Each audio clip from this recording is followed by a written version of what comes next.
عدیل آتا ہے مصطفیٰ کے گھر کے اس کی بےچارگی اور غریبی کا تماشا دیکھ سکے، اور ساتھ میں لے کر آتا ہے 5 لاکھ روپے تاکہ اس کو دے گا اور خوب اس کی غربت کا مذاق اڑائے گا اور کہے گا کہ کیا ملا تمہیں گھر چھوڑ کر اور اپنی عزت گوا کر، اپنے اوپر الزام لگوا کر تم نے آخر چوری کی ہی کیوں تھی؟ اگر تمہیں پیسوں کی ضرورت تھی تو وہ تم میرے سے لے سکتے تھے۔ لیکن آگے سے جب وہ ان کے گھر پہنچا ہے تو شرجینا نے پہلے کی طرح اس کو بالکل منہ نہیں لگایا، اور جیسے ہی مصطفیٰ آتا ہے تو مصطفیٰ اس کی اتنی زیادہ انسلٹ کرتا ہے، اسے کہتے ہیں کہ ہمیں تمہارے پیسوں کی ضرورت نہیں، اور تم جو ابھی کھڑے ہو نا وہ میری چھت کے نیچے کھڑے ہو، اور یہ پیسے لو اور یہاں سے نکل جاؤ، ابھی تمہاری کافی زیادہ انسلٹ ہو چکی ہے۔ میں تم جیسے انسان جو کہ بیوی کے کندھوں پہ پیر رکھ کے اوپر چڑھتا ہو اس کی بالکل بھی عزت نہیں کرتا، تو اس کے سینے پہ پیسے پھینکتا ہے اور کہتا ہے کہ میں تو تمہارا احساس کر کے آیا تھا کہ تم اتنی گندی سچویشن کے اندر جو رہ رہے ہو تو میں تمہاری کچھ ہیلپ کر دیتا ہوں، نہیں چاہیے تو بھاڑ میں جاؤ۔ تو پیچھے سے مصطفیٰ جو ہے نا وہی پیسے اٹھا کر اس کے شولڈر پہ زور سے مارتا ہے اور دروازہ بند کر لیتا ہے۔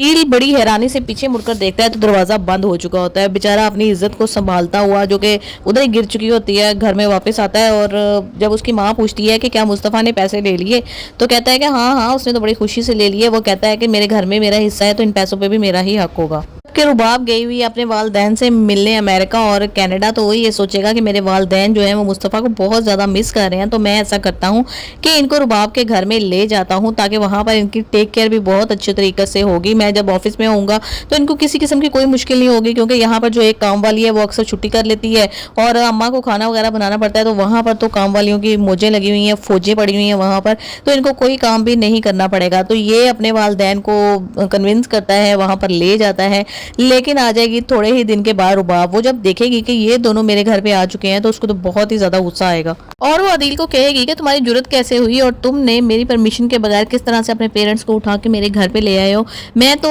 بالکل بھی برداشت نہیں کر سکتی، میں تو اکیلے رہنے کی عادی ہوں۔ تو عدیل کہے گا پلیز کچھ دن برداشت کر لو، میں لے آیا ہوں، تو پھر اس کے ہاتھ پاؤں جوڑے گا تو وہ کچھ مان جائے گی، لیکن تھوڑے ہی دن بعد دوبارہ سے اس کے والدین کی اتنی بے عزتی شروع کر دے گی، اور پھر ایک دن تو وہ حد ہی کر دے گی کہ ان کے بیگز اٹھا کر باہر رکھ دے گی اور کہے گی کہ میں نے آپ کا سامان باہر ڈال دیا ہے، کائنڈلی آپ اس کو اٹھائیں اور چلے جائیں یہاں سے۔ تو اس کی ماں اتنی زیادہ شرمندہ ہوگی اس کے باپ کے سامنے، کیونکہ اس کے باپ نے تو پہلے ہی کہا تھا کہ عدیل تو اپنی بیوی کی جوتیاں تک اٹھاتا ہے، تو وہ کہتی تھی نہیں یہ تو انڈرسٹینڈنگ ہے، اب اس کو سمجھ آ گیا کہ انڈرسٹینڈنگ تھی۔